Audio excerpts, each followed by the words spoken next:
Hi అండి, welcome to my channel. ఈరోజు కొత్త రెసిపీ వచ్చేసి కడాయి చికెన్ అండి. ఇది చపాతీల్లోకైనా బగారా రైస్లోకైనా మెయిన్గా పుల్కాల్లోకి అయితే ఇంకా చాలా అంటే చాలా టేస్టీగా ఉంటుందండి. ఒక్కసారి ఇంట్లో ట్రై చేసి చూడండి, పర్ఫెక్ట్గా కుదురుతుంది.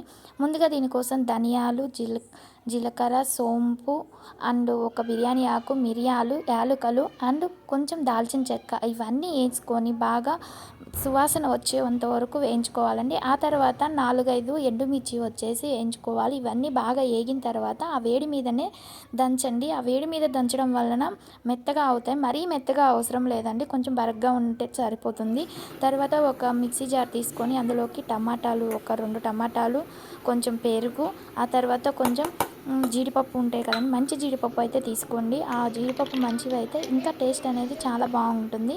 ఈ పేస్ట్ అనేది రెడీ చేసి పక్కన పెట్టుకోవాలండి. ఆ తర్వాత ఒక కళాయి పెట్టుకొని దీంట్లో 2 టేబుల్ స్పూన్ ఆయిల్ వేసుకొని ఒక ఉల్లిపాయని అండ్ క్యాప్సికమ్ని 3 క్యూబ్స్గా కట్ చేసుకొని వేయించి పక్కన పెట్టుకొని, మరీ వేగనీయాల్సిన అవసరం లేదు, కొంచెం వేగినా సరిపోతుంది. ఆ తర్వాత ఇదే కళాయిలోకి 2 టేబుల్ స్పూన్ ఆయిల్ ఇంకా ఎక్స్ట్రా తీసుకొని ఒక వెల్లిపాయనైతే చిన్న చిన్న ముక్కలుగా కట్ చేసుకొని నూనెలో వేగనియాలి. అవి కొంచెం వేగిన తర్వాత సోంపు వేసామా లేదా అన్నట్టు కొంచెం సోంపు వేయాలి. ఆ తర్వాత 2 ఎండుమిర్చి వేయాలి. ఇవన్నీ బాగా వేగిన తర్వాతనే ఆయిల్లోకి సన్నగా తరిగి పెట్టుకున్న ఉల్లిపాయ ముక్కలను వేసేసి మంచిగా రంగు మారేంత వరకు వేయించాలి.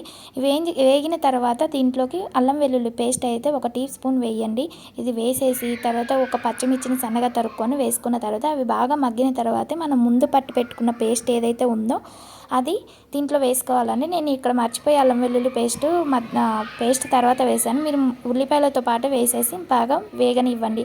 ఆ తర్వాత ఇది ఒక 5 మినిట్స్ వదిలేసి ఇలా నూనె పైకి తేలుతుంది. ఆ తర్వాత ఒక టేబుల్ స్పూన్ కారం, తర్వాత దీంట్లోకి ఒక అర టేబుల్ స్పూన్ పసుపు, జీలకర్ర పొడి, ధనియాల పొడి, గరం మసాలా ఇవన్నీ వేసుకొని మంచిగా ఆయిల్ అనేది పైకి తేలే వరకు నీట్గా ఈ మసాలాలన్నీ ఆ టమాటా పేస్ట్కి మంచిగా పట్టి ఆయిల్ పైకి వచ్చేంత వరకు మంచిగా అడుగు మాడకుండా నీట్గా కలదిప్పుకోండి. ఆ తర్వాత ముందుగా కడిగి పెట్టుకున్న 1/2 కేజీ చికెన్ అయితే దీంట్లో వేసేసి మొత్తం హై ఫ్లేమ్లోనే పెట్టేసి బాగా టోస్ట్ చేయండి.